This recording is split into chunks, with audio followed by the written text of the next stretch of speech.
Hai teman pemilih, apa kabar?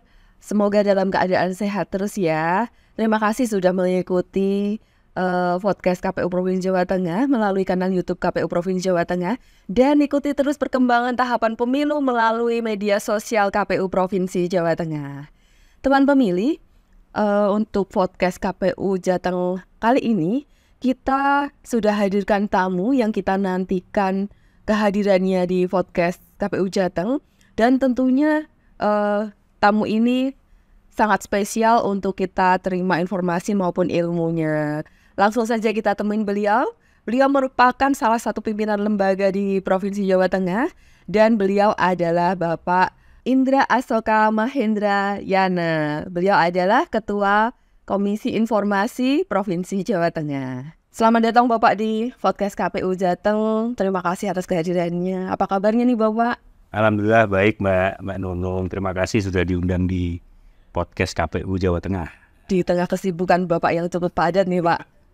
Lumayan. Sedang sibuk apa Pak kalau di Komisi Informasi dalam ya. Kalau keseharian kami sih di Komisi Informasi memang setiap hari kita bergelut dengan upaya mendorong keterbukaan informasi di badan publik. Itu tentunya.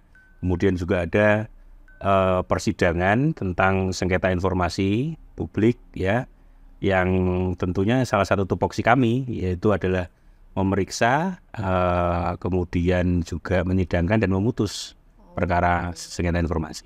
Berarti tetap banyak yang berkunjung juga ya Pak di Komisi Informasi? Ya, memang rata-rata yang berkunjung adalah pihak yang mengajukan permohonan sengketa informasi.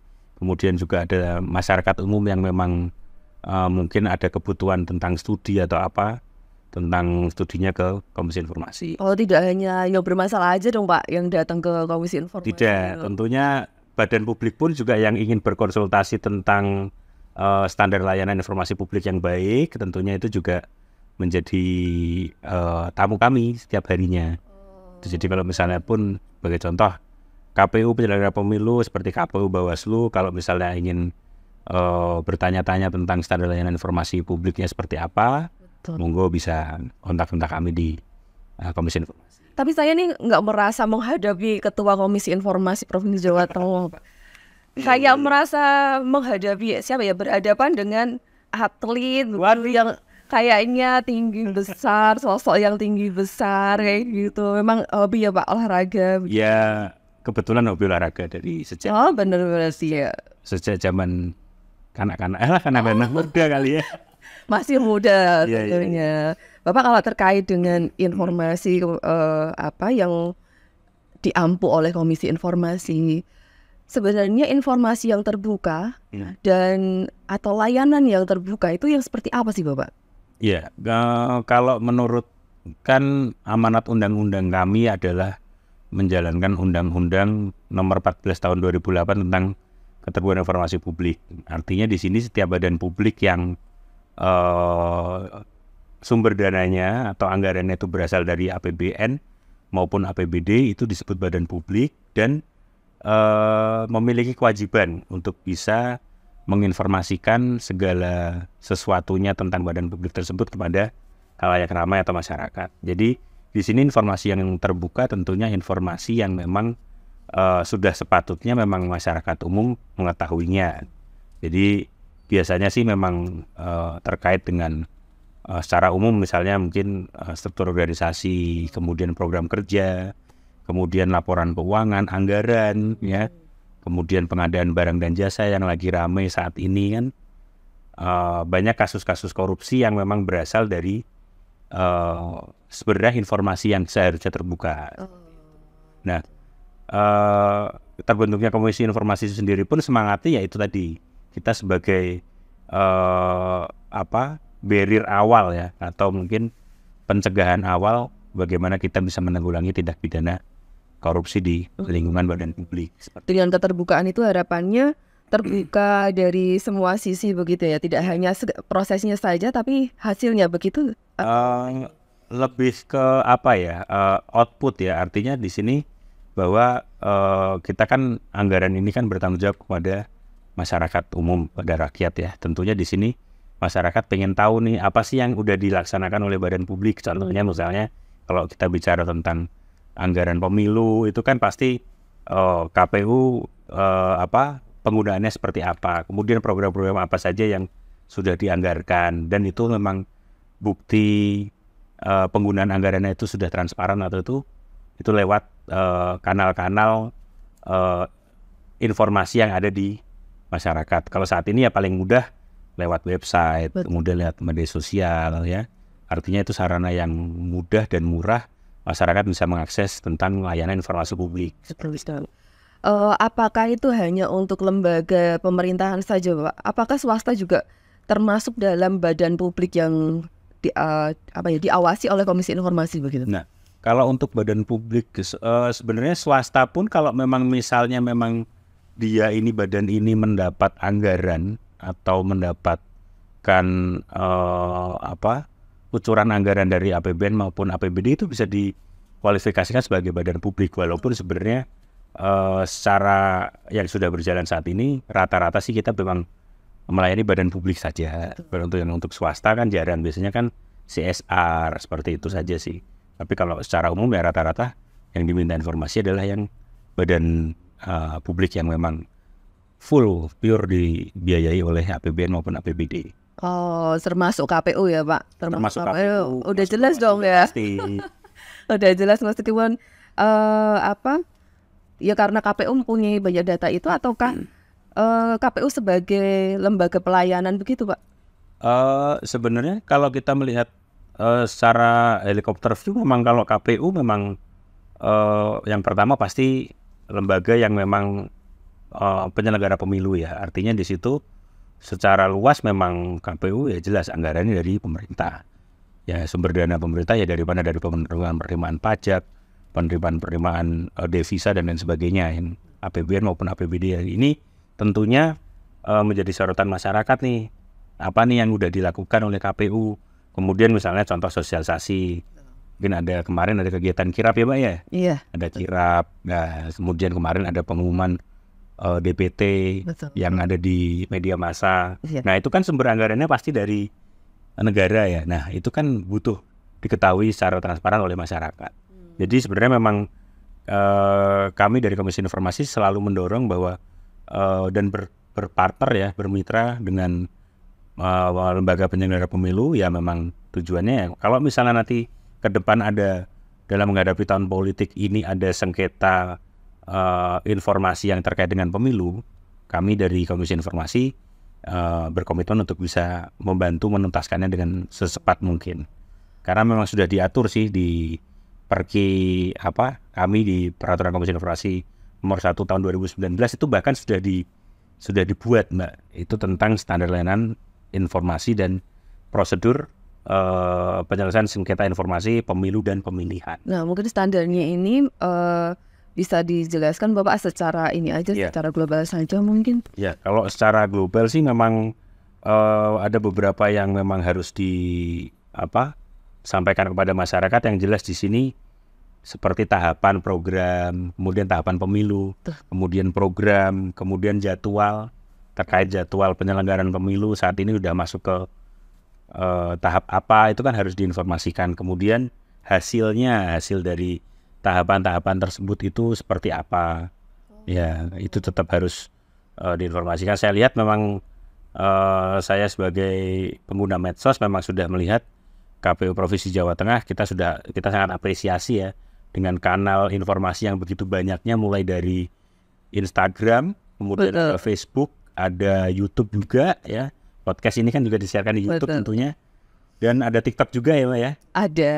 Artinya di situ pemilih pemula nih, kita mau melihat nanti 2024 pemilih pemula ingin mendapatkan informasi tentang apa sih kepemiluan, apa sih cara nyoblosnya seperti apa, tinggal lihat saja di media sosialnya dari penyelenggara pemilu. Dan kami cukup bangga loh Pak, ternyata sekelas Ketua Komisi Informasi juga mengikuti media sosialnya KPU Jateng. Kami ucapkan terima kasih sekali. Saya followernya loh. Terima kasih sekali. Mungkin nanti bisa ngajak keluarganya Pak untuk memfollow akunnya KPU Provinsi Jawa Tengah. Tentunya akan ada informasi yang lebih banyak nanti. Tuh. kita dukung, kita apresiasi dan kita support selalu. Nah, ini terkait dengan dukungan dari KI sendiri Pak nanti untuk pemilu 2024 nih Pak. Apa saja yang mungkin akan diberikan begitu untuk KPU Provinsi Jawa Tengah dalam pemilu di 2024 nanti Pak? Karena ini memang saya sendiri pun, kami di Komisi Informasi memang secara periode ini masih baru sekali, kita baru dilantik bulan Februari kemarin oleh Pak Gubernur. Jadi memang kita pun juga baru pertama kali menghadapi pemilu ya di tahun depan di 2024. Tentunya di sini kita butuh kerjasama dan sinergi yang baik ya, antara sinergi kelembagaan tentunya. Betul. Sinergi kelembagaan antara kami dari Komisi Informasi dengan rekan-rekan di lembaga kepemiluan. Nah, dalam hal ini KPU. Nah, kalau memang melihat seperti fenomena yang akan kita hadapi ke depan itu tentunya bahwa untuk sengketa informasi pemilu itu kita kalau bisa kita selesaikan dalam jangka waktu. Biasanya kan 10 plus 7 hari. Betul. Untuk penyelesaian sengketa informasi yang biasa atau masyarakat umum. Tapi kalau di sini pemohonan informasi itu kalau bisa maksimal 3 hari kerja plus 2 hari kerja itu sudah selesai. Oh, diperpendek. Diperpendek. Artinya kenapa? Karena memang kita perki ini memang perki tahun 1 tahun 2019 ini tentang kepemiluan ini memang dibuat karena mengingat waktu yang sangat singkat. Karena tahapan pemilu yang begitu ketat, artinya kita nggak bisa berlama-lama sesuai dengan yang reguler. Nah, jadi kita, kalaupun misalnya pemohon tidak puas, itu bisa mengajukan keberatan kepada atasan PPID di badan publik atau di KPU atau Bawaslu itu maksimal 30 hari kerja. Jadi di sini kalau awal banget itu maksimal 3 hari plus 2 hari kerja itu sudah selesai. Seperti itu. Jadi dan pengajuan penyelesaian sengketa informasinya itu pun maksimal di 14 hari kerja itu sudah harus diterima oleh kami. Jadi agar kita bisa segera tindak lanjuti. Misalnya ini ya dalam rangka untuk memberikan hak begitu ya Pak untuk masyarakat mendapatkan informasi yang mungkin cepat, tepat dan mudah. Biaya murah. Oh, murah, tambah lagi yang murah itu tadi, betul sekali. Tentunya memang karena memang secara haknya itu memang kita sebagai umat manusia itu punya hak, selain untuk memilih maupun dipilih, kita juga punya hak untuk mengetahui informasi. Jadi hak untuk tahu. Dan itu memang ada hari internasional diperingati setiap tanggal 28 September. Iya. Itu diperingati sebagai hak untuk tahu internasional. Oh, ada juga. Oh, baik, itu nanti untuk catatan kami juga Pak. Ya. Nambah. Di ke depan kita juga, kami dari Komisi Informasi Pusat itu sedang mengusahakan agar ini bisa jadi masuk sebagai hari nasional. Oh, baik-baik. Ternyata juga nggak hanya kita sebagai manusia saja yang melindungi hak itu, ternyata internasional juga sudah mengakui bahwa hak ingin tahu itu. Iya, hari hak untuk tahu. Hak untuk tahu. Hak untuk tahu, bukan tahu atau tempe, tapi ini tahu ya. Tahu untuk tahu. Catatan lagi nih, perlu di garis bawah di bold nih Pak. Bapak, terkait dengan ada beberapa kategori yang mungkin nanti, yang sudah ditetapkan oleh Komisi Informasi. Ada badan publik yang mulai dari informatif sampai dengan yang tidak informatif. Harapannya sih semuanya informatif ya Pak, karena bentuk pertanggungjawaban yang tadi sudah dijelaskan Bapak. Ini kategorinya Pak. Nah, ini mungkin yang nanti juga jadi ilmu juga untuk teman pemilih. Bagaimana sih, benar nggak sih KPU itu lembaga yang sesuai dengan penilaiannya Kak ini begitu?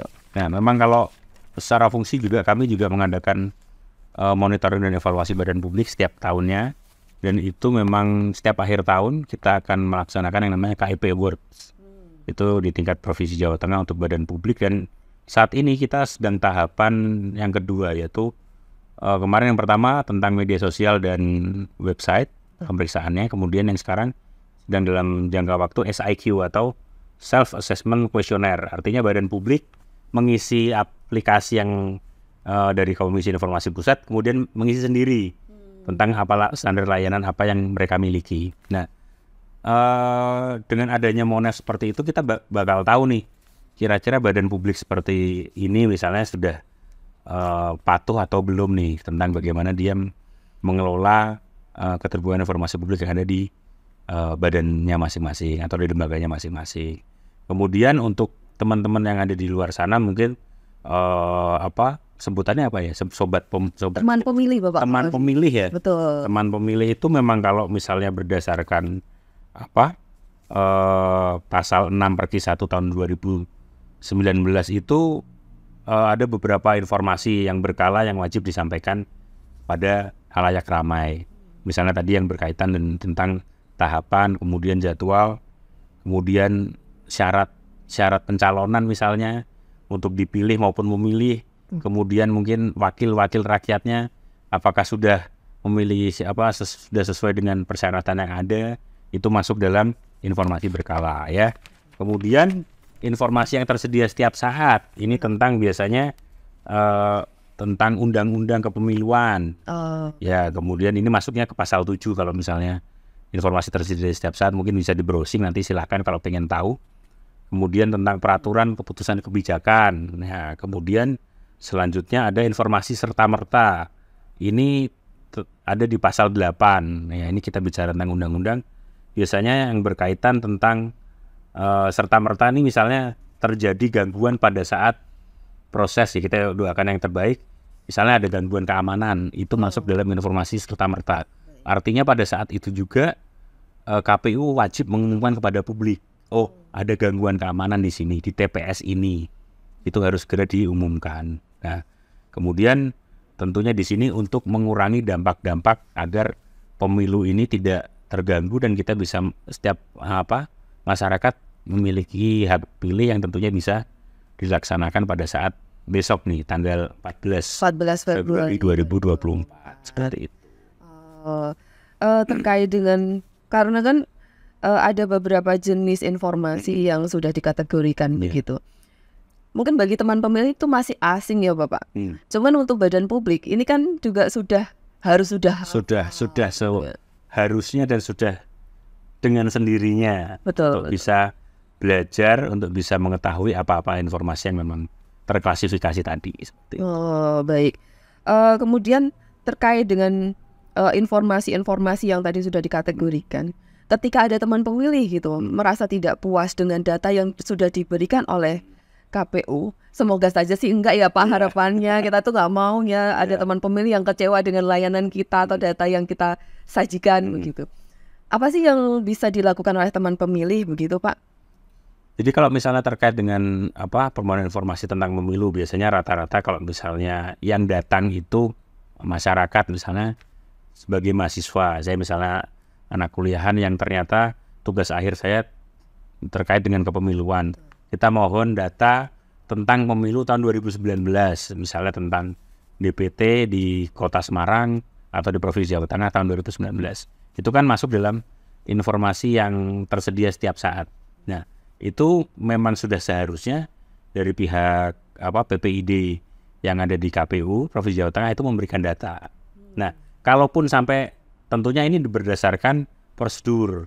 Artinya kita tidak bisa serta-merta datang ke sini tiba-tiba bisa langsung minta data, enggak. Tapi kalau misalnya pengen minta data ya memang harus membawa KTP, minimal KTP saja. Identitas. Atau identitas yang masih berlaku agar kita tahu, badan publik pun tahu siapa yang memohon informasi. Baik.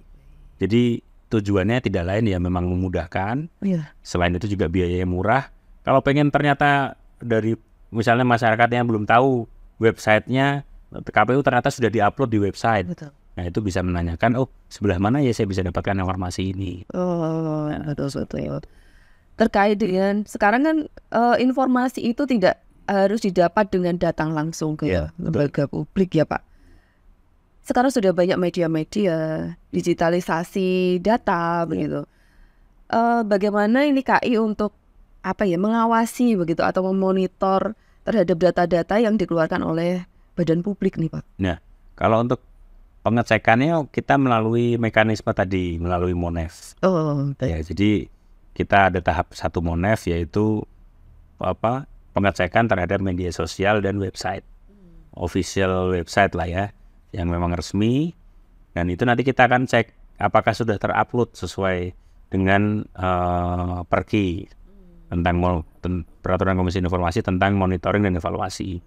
Contoh misalnya, apakah sudah diupload struktur organisasi yang baru di tahun 2023? Ada nggak pergantian? Misalnya kemarin ada, kalau nggak salah kemarin sedang ada rollingan ini ya, staff yang cukup banyak juga di KPU ya. Oh iya. Nah itu ada struktur organisasi yang baru. Betul. Nah, itu juga harus diumumkan. Kemudian kalau nggak salah bentar lagi mau ada pergantian anggota KPU yang baru. Nah itu juga harus diinformasikan apakah sudah diupdate. Termasuk juga kalau misalnya pejabatnya harus ada LHKPN-nya.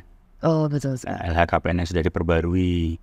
Jadi termasuk LHKSN misalnya staf-staf ini yang ASN juga wajib untuk bisa mengupload LHKSN-nya di websitenya KPU. Oh, berarti nggak ada alasan lagi ya untuk teman pemilih itu meragukan begitu data dan informasi yang disajikan oleh badan publik begitu. Betul, karena memang sudah dirumuskan sedemikian rupa bahwa masyarakat bisa mencari informasi apapun sebenarnya sudah seharusnya disediakan oleh badan publik di website itu tadi. Oh, kadang tuh masih ada Pak soalnya teman pemilih mungkin yang karena kurang puas dengan mungkin karena ini ya nggak tahu tempatnya ada di mana, buka-buka website kayak gitu, masih aja ada yang kok nggak ada, apakah ini bener nih datanya sesuai dengan ini begitu Pak? Ya, menurut saya sih wajar ya kalau masyarakat, kadang kita pun sendiri dari Komisi Informasi pun kadang dalam rangka melaksanakan Monef itu kadang juga kita bertanya-tanya ini di mana nih. Nah, makanya ada klarifikasi dan sanggah kan. Oh ternyata ada di sini Mbak, ada di sini Pak. Seperti itu. Jadi kalau memang saya sih mengimbau pada masyarakat, mohon untuk dicek dulu websitenya kalau memang membutuhkan informasi, dicek dulu saja websitenya KPU nih Provinsi Jawa Tengah, butuhnya di mana. Kalau misalnya memang kurang tahu atau memang belum tahu informasinya ya silahkan untuk menanyakan pada PPID-nya tentunya. Tentunya dengan di situ kan ada contact person. Betul. Atau misalnya email atau mungkin bisa DM. Nah seperti itu. Dan sekarang badan publik juga nggak akan mempersulit juga kan ya Pak? Betul. Karena ada pengawasan dari Komisi Informasi nih Pak.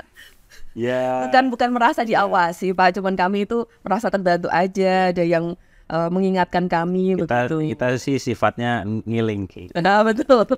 Kita nggak mau negur, kita nggak mau ini yang kita ngilingki. Karena memang kalau itu sudah dengan sendirinya nanti secara penilaian pun menjadi badan publik yang informatif, statusnya informatif kan tentunya juga merupakan suatu kebanggaan tersendiri ya pada badan publik.